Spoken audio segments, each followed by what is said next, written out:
Ευχαριστούμε πολύ τον εδεσιμότατο Thomas Wipp. Thank you very much, Reverend Thomas Wipp, President of the European Council of Religious Leaders. He has a long experience, and what he put to the table can be assessed and discussed. I don't want to waste time repeating what he said, but he mentioned pessimism, which we're faced with at times. Let me say what a great poet of Greece said, "Let us not give up hope, even when hope gives us up." So the prospects and the expectations of Christianity can help us deal with day-to-day issues and in an eschatological perspective. The Reverend said that it would be good to have a continuation with similar events in Brussels or elsewhere.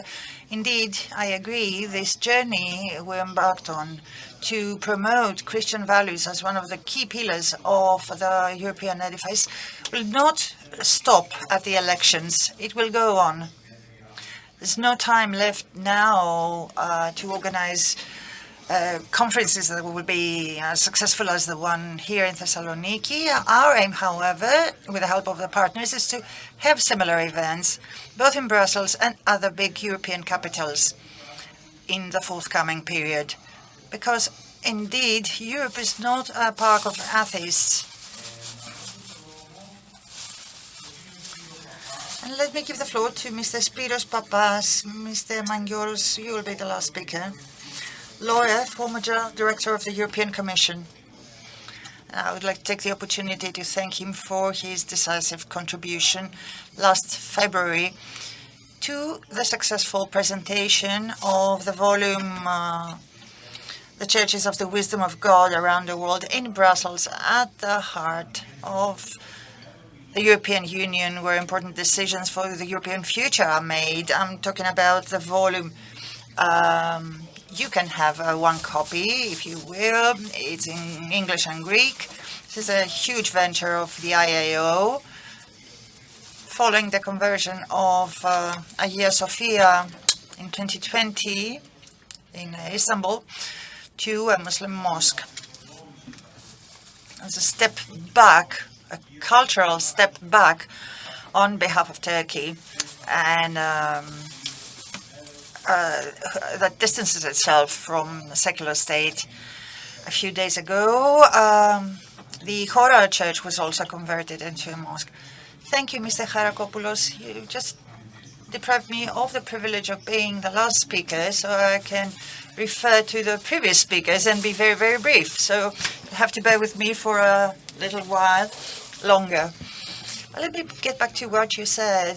I'd like to assure you that the event in Brussels was indeed extremely successful. I still receive appeals on the volume,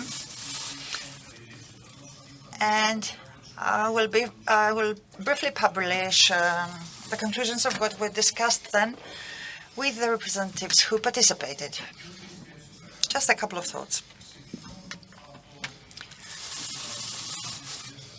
The theme of this roundtable: Christian values and day-to-day political life. Christian values and political life. Day-to-day political life in the reflection document is described by Mr. Migdalis. This is the area in which a society lives under the rules it itself establishes. So this is what politics is about, Christian values. I'm a bit embarrassed. I don't really know. I've just heard Ms. Spiraki speak of sanctity of life as being one of the Christian values. Professor Chrysostomos added environmental balance, ecological balance. What I know as a value is love your fellow human being. The reflection document refers to the New and the Old Testament as the source of Christian values. Patristic texts, analysis of distinguished theologians. But what are those Christian values at the end of the day? I may think of some, other people may think of others, unless we accept that Christian values or Christianity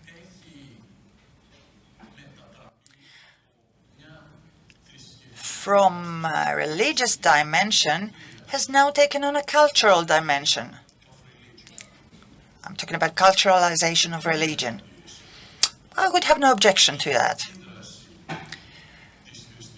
The influence of Christianity in either way will have a specific significance. Nevertheless, I think there is still a need to define what those Christian values are.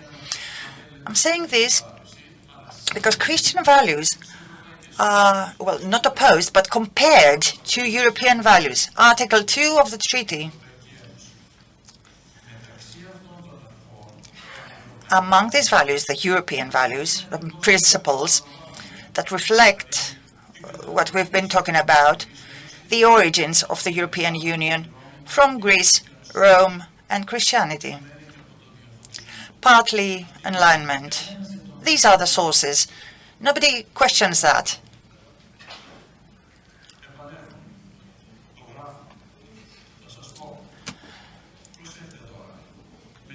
Now, look, among the European values, we have equality, solidarity, combating discrimination, Article 2,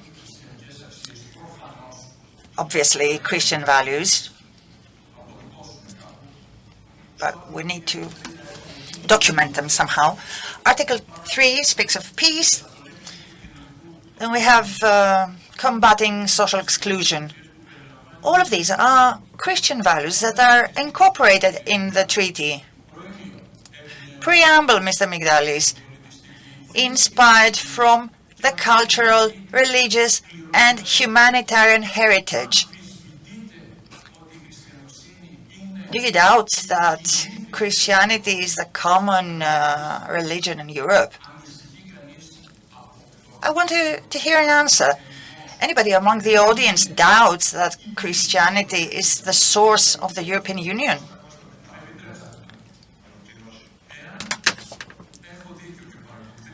If I'm right, and if you can follow my line of thinking, for me, as a lawyer, it would suffice for me to implement the law with a Christian consciousness, with a Christian denominator. I don't need anything more than that. So Article 2, Preamble, leads me to the following. Why so much concern? Why so much insistence on including in the treaties something about religions or Christianity? The creation of public laws has a reason, a public problem that we want to deal with, to address. Is there any problem with Christianity? Why are we ourselves creating a problem, I wonder? And this leads me to the second thought. So Christian values. Let me get back to political reality. I want to prove, through 2 examples at least, that there is no need for a rule at the European Union level saying anything about Christianity or Christians. 1990s, Jacques Delors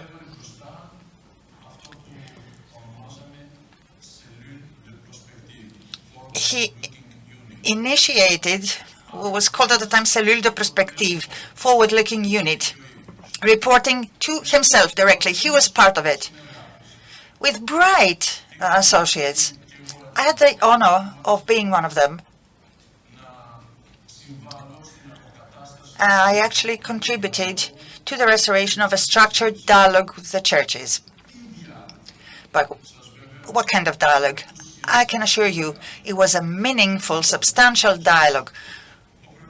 What were our considerations?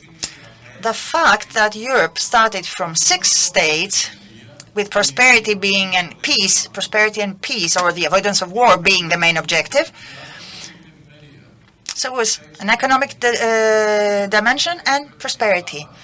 The 6 states became 9. The 10th state was Greece. The criterion changed. It became a political criterion. An additional 10 states based on political criteria, perhaps with the exception of Malta.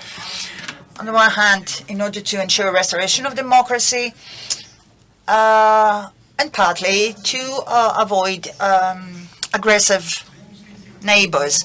So the objective changed. There was no common shared objective among member states. And then you have the phenomenon of climate change and the huge migration waves. Let me open a parenthesis at this point. The Muslim element, which in the course of time was turned into an Islamic element, what a professor mentioned about fundamentalism.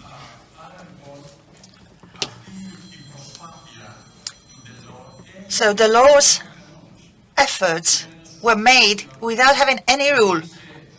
It involved a substantial dialogue. It led to the conference, the assembly rather, on the future of Europe. Many views were heard there. And then we had the Intergovernmental Conference, which had no outcome because France and Belgium, secular states, did not consent to the reference to religion. Why? To be objective, let us not forget that religion has not always been a factor of peace and Christian values. Religion has been very divisive. We were talking about ecological balance and sanctity of life. Religion committed atrocities that we all know, even among Christians of the same denomination.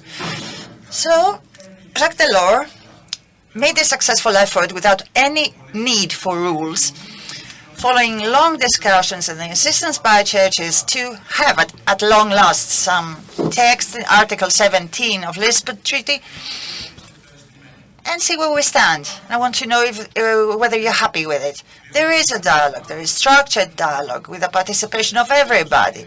The Christian church next to the Muslim church, Baha'i, Hindus, on equal terms, on an equal footing. There were also dark lines about how this dialogue will be conducted, following an intervention of the European Ombudsman. For the Christian Church to be part of this dialogue,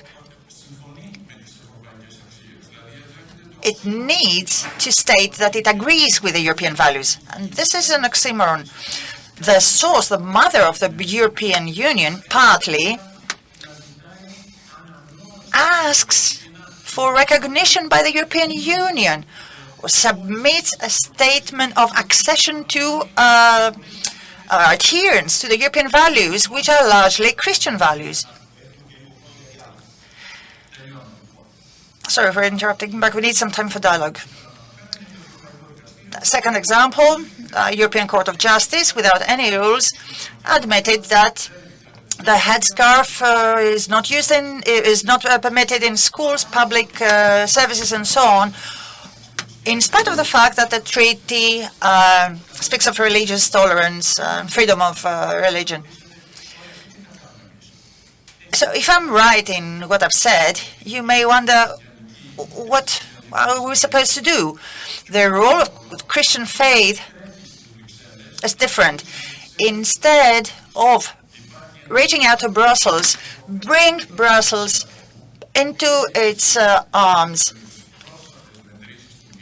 According to recent measurements that will be announced next week in Brussels, by a think tank,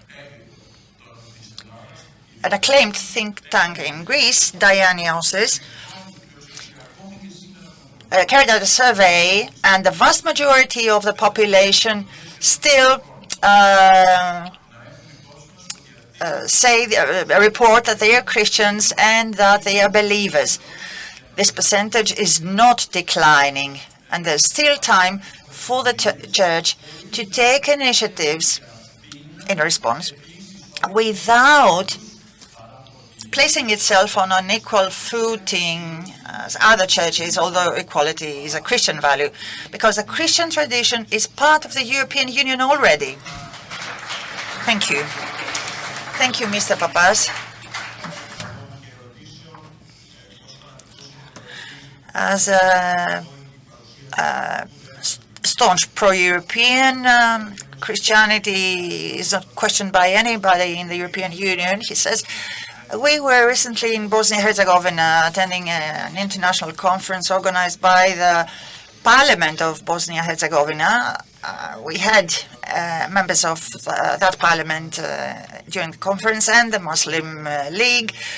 And in a panel where Mr. Migdalis participated, we had Muslims from Great Britain who said that neither Islam nor Christianity are native European religions. There's no religious Europe, and the demographic reality described by Mr. Chrysostomos forces us to censor ourselves. This is more so for the EU officials. We no longer wish each other Merry Christmas. We wish them happy holidays and so on. As Father Manuel said yesterday, agnostics and atheists report that they are culturally Christians. So in response to this wave of challenging the religious roots of Europe, the last speaker will be Mr. Mangioros, the president of the Faculty of Theology, last but not least. Say that in theological terms, the I.A.O. son the proti, the last ones will be the first ones. The carriers of Christian values are in a separation. We don't have a Christianity that is unified and a list of values that is unified. At the same time, day-to-day political life is not unified, and there are different social realities in Sweden, in Malta or Greece. Therefore, this matter is interesting but also difficult. The role of religion in Europe involves understanding issues relating to tolerance and inclusive beliefs. We need to have people from other communities which might create difficulties, and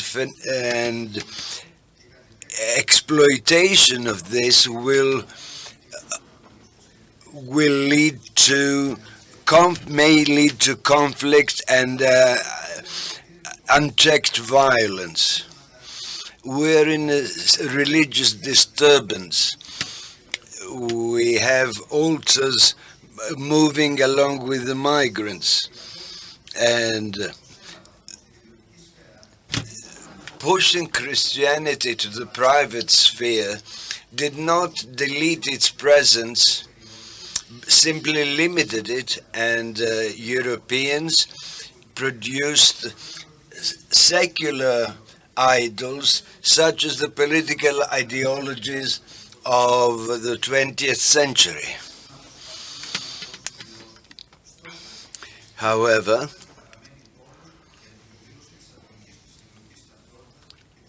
the Church is a pole for expression of collective experience, and contemporary secular society and Christianity, Orthodox theology, in biblical patristic tradition, produced conflict both in the academia and in social sphere on compatibility and universality of rights, the theology of the human person, and respect for freedom of man, the question of the other and our neighbor, all these relating to traditional values. So in parallel, we had questions relating to moral and ethical values of the Orthodox Church with the public sphere and the state in terms of policies, liberal economy and technology and science. So one major issue is the question of religion and politics. The responsibility or the duty of Christians towards peace through social justice in a globalized economic world. Does this mean in mingling with politics? Church is independent of politics, both at a local, international level. But that would mean that the church is not interested in relations, in international relations, and a different approach, a non-political but ecclesiastical approach relating to morality and the right to life. We could say that it's a different thing for the church to, and a different approach might jeopardize the unity of Christians or the Orthodox churches who operate in different political environments, understanding human rights frequently in different ways. In Greece, we have a polemics against non-Orthodox capitalist West. And this was produced partly by local religious thinking and questioned the whole compatibility of the Eastern mode of life in the West. So individual rights were usually examined as products of an impersonal procedure which related to the Enlightenment and very alien theories of mankind. I met Mr. Papas a few minutes ago. The Treaty of the European Union understands the Christian heritage of Europe, which led to the human rights, the equality and the rule of law. Article 17 of the TFEU understands the position of the church and state according to national law and wishes for the state in Europe to have regular dialogue. Mr. Skinas is in charge in terms of the European way of life and so on. Furthermore, according to the Council of Europe, an important part of European society are religions which are present for centuries in Europe. Note 1804, religions are an inseparable part of society and need to have, and citizens need to have a representation so that they can morally and ethically deal with these problems. At the same time, what is the role of Christianity? Ecclesiastical sources, although they do not have conceptual analysis of human rights, such as they were established in the early 20th century. So this encounter of archetypes and human rights is useful both for Christians and others, because it can help overcome prejudices. Another point I would like to touch upon is need to understand have a new interpretation of the Declaration of Human Rights, and which expresses a secular view of man on the basis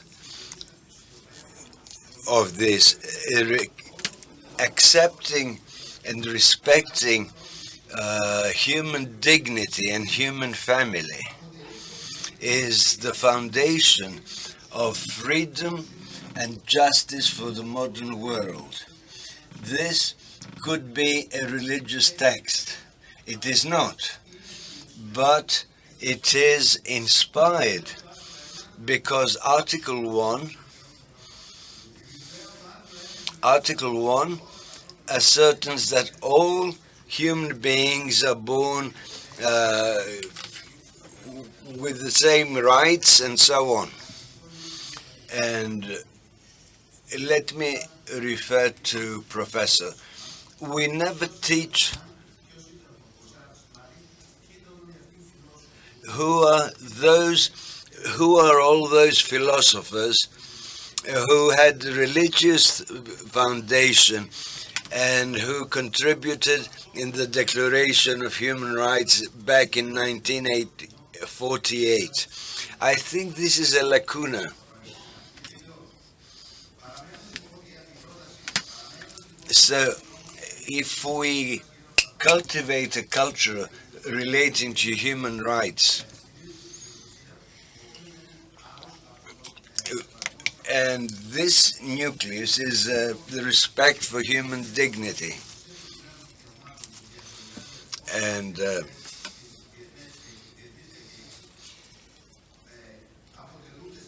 their commitments for national legislation and human values or European values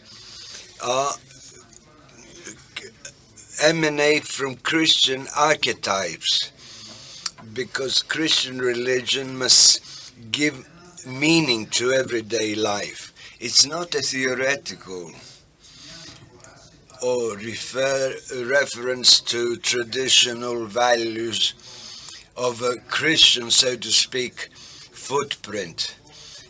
And this will not bring the lapsed man in the West. This Manichaean approaches between light and darkness, which move across the surface, cannot help modern man, because they turn into slogans, or they belong to a religious policy that lacks historicity, where a religion is instrumentalized within an ideology and political endeavors. Thank you very much, Mr. Mangioros.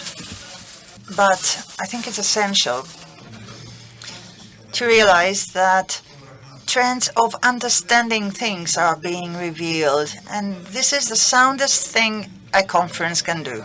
Dean, if I may, the Faculty of Theology hopefully publishes the proceedings of this conference, because the presentations and the debate is of extreme interest. Να ρωτήσω λίγο. Οι χριστιανικές αξίες δεν καθιερώνουν μόνο θεσμούς. Christian values do not only establish institutions, they also reform institutions or transform institutions.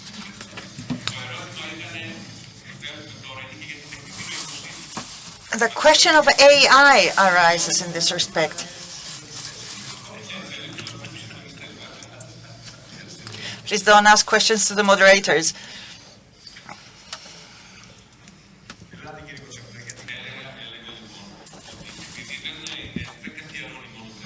I was saying that Christianity does not just introduce institutions, it also transforms institutions and reforms and renews institutions. In practical terms, there's a new challenge. I heard Mr. Papas talk about pressures for secularization. The technocratic development of artificial intelligence. I know there's a code of ethics in Europe in view of protecting humans from artificial intelligence. There's a widespread fear that AI should replace the human species. This debate has started in Europe and it will soon come to Greece. There's no legal framework about that in Greece. The representation of the Orthodox Church, the Church of Greece, asked for a legal intervention, a legislative intervention. What is your question, sir? The pressures you spoke about, is there maybe a fear of creating Muslim ghettos in Europe?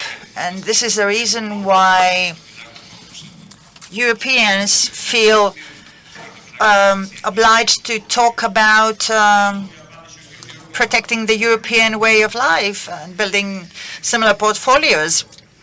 Mr. Papas, from your last point, it would be wrong. No doubt, it would be against Christian tradition to create a new confrontation with any other religion. My message was that Christianity still, and I'm underlining still, is still strong. And it believes in itself. It has self-confidence. It must find a way to talk to others and convince others to overcome all these difficulties. In the course of time, this had partly been achieved. The idea I suggested was to establish what I call European social dialogue, something that has not been attained so far. There's no such dialogue. There is no European identity, and that's a shortcoming of the European Union. As to artificial intelligence, I can assure you that the bureaucrats have taken all necessary measures and proposals on the table to be adopted by the European Parliament and Council in order to make sure that such risks are averted. I'd like to comment on something Mr. A.U.Th said, who was so critical of bureaucrats. The success of the European construction, at least during the first 50 years, when there were no objections, is successful. This construction is successful thanks to the bureaucrats. Now, the card has been given to the politicians, to the European Commission and the European Parliament. I can assure you, however, that the bureaucrats, as they work, foresee risks and avert them.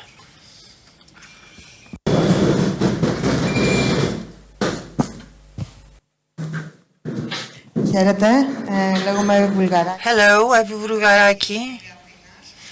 I'm at the Faculty of Theology of Athens, but I graduated from the Faculty of Theology, so it's always a pleasure to be among you. I'm here in a dual capacity. I'm attending the conference, and I also take part at the Thessaloniki International Fair. My husband is a publisher. You presented two very interesting proposals, Mr. Papas. Number one, that churches invite, and this is important, and I listened to it very carefully, and the other one on European social dialogue. My experience is suggests that there's many funds, many programs for translations of literature and so on, but for the production of essays or collective editions or material that encourages dialogue among intellectuals, religious leaders, university professors, people of letters, and so on, have them sit together and discuss and deepen their relations. There are no such programs, such projects reaching out to, well, the ordinary person. Maybe ministries or the parliament may organize such events, but open projects in the field of essays, scientific texts, collective editions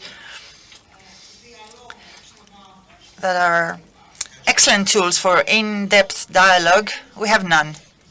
I'd like to urge you to look into this. Thank you.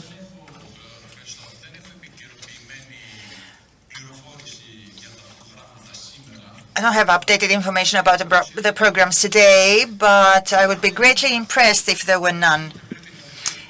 If not, the General Directorate on Culture and Education should consider that. I trust there are some, but it's hard to read all of the programs and draw the necessary conclusions. Creative Europe, particularly for books, plenty of money was given when I was in charge. Book prize to book distribution, promotion of young writers, you name it. I'll look into it. But I suggest you communicate with the General Directorate for Culture for the latest information. Mr. Koukidis.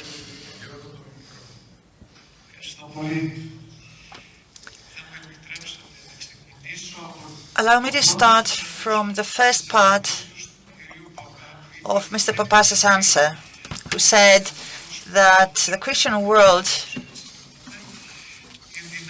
if I recall correctly, said that the Christian world should find ways to promote and strengthen its presence. If I understood correctly, the first part of your answer to Mr. Koutsiopoulos.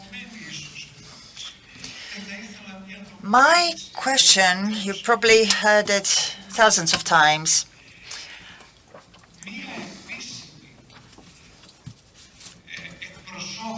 An official representation of the Christian faith through organizations that are not political, through religious organizations, in parliaments, if permitted, or maybe an amendment to that. Would you consider that right? Would it widen the presence of the Christian world in parliaments?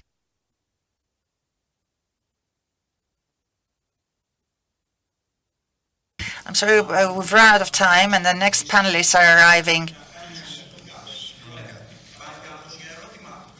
Are there any more questions? And I will give the floor to our panelists for answers. Mr. Migdalis, a very short statement. And you may have more time later. Spiros should understand exactly what we're talking about here. Spiros is an excellent personality of European appeal. I met him when I first traveled with Father Eliseos and a group of monks to the European Commission under Commissioner Papandreou. So I've known him for many years, and we're friends. And his career in the European Commission was excellent. In relation to what Ms. Spiraki and Spiros said, You're basically defending the European construction as we know it today in relation to Christian values. Nobody is worried about Christian values. Nobody asks that Christian values should be in the preamble of any piece of legislation with reference to the Gospels or the Old Testament. These are parts of our lives. This is the value system we are experiencing. But after the law, and then Prodi, until today, the European Union is drifting away and refuses even to discuss this. Don't talk to me about a constitution. That was a concession at the time. Article 17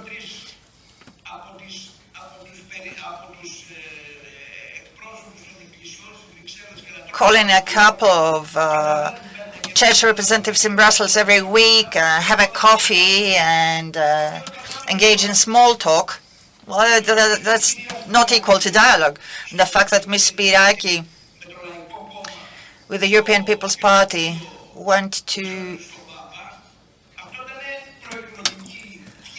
visited the Pope, well, that was an election event, nothing more than that. The European Union Parliament, the members of the European Parliament voted for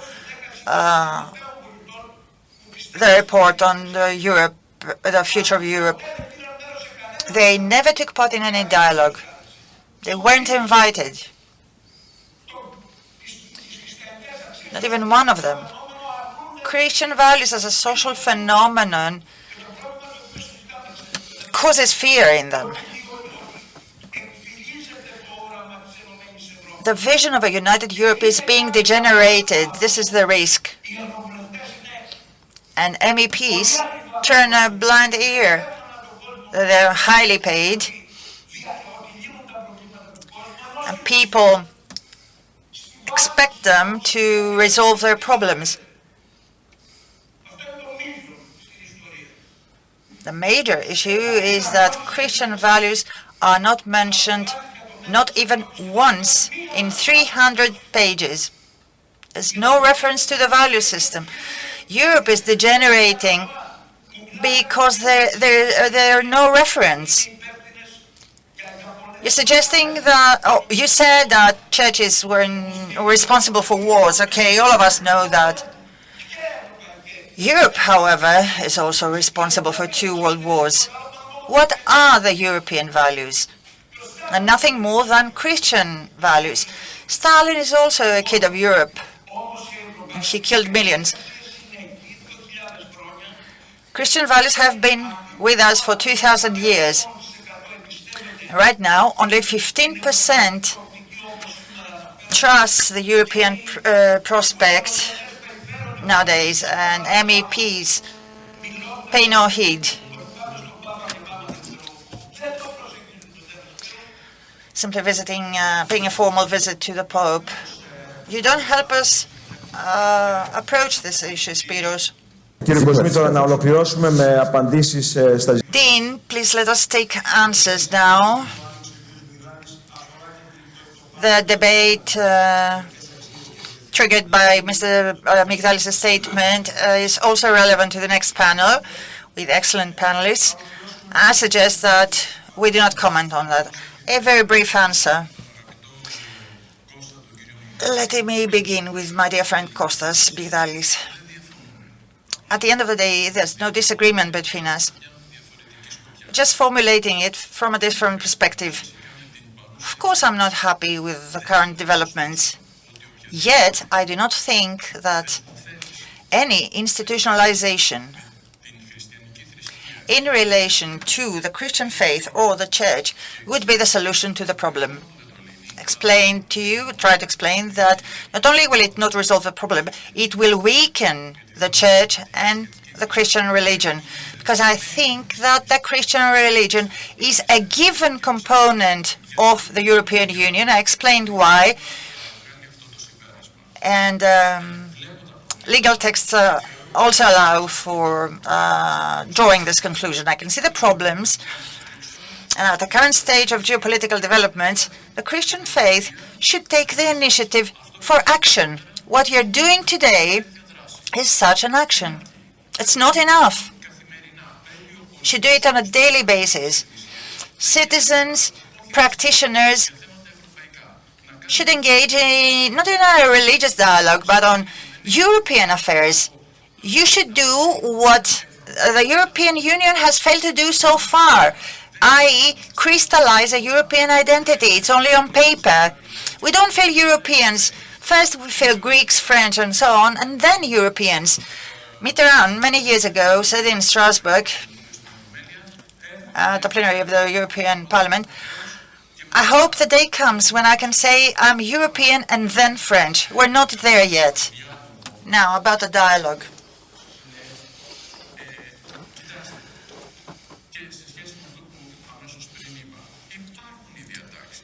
The provisions are there. Article 10 and 11 of the Treaty on the European Union provide that participatory democracy. Every citizen has the right to express his or her views and be heard, including representative organizations and associations, including the church that holds a special position. It's mentioned in the preamble. There's no such issue. As soon as you raise an issue of recognition, you're creating a problem. Over 90% of Europeans, according to surveys, reported they were Christians. The percentage is dwindling, but that is up to Christianity with an overwhelming majority. Now, participation in parliament of religious organizations, I would have an objection to that. We're starting from the principle of neutrality and separation between religion and the European Union. That's a key principle geared towards consolidating peace for historical reasons. Thank you, Mr. Papas. A brief comment by the President. I have a problem with inter-Orthodox dialogue, interfaith dialogue, and we know the reason why. The ecumenical patriarchate, since the early 20th century, managed to hold the inter-Orthodox synod in Crete in 2016. Let us start by realizing the challenges for Orthodoxy right now. Christianity as well. Similar problems are faced by the Roman Catholic Church and Protestant churches, i.e. the problem of unity. The main problem for Christianity is the problem of unity on all levels and in all Christian traditions. Through interfaith dialogue, let us try to resolve that first. Comments off mic.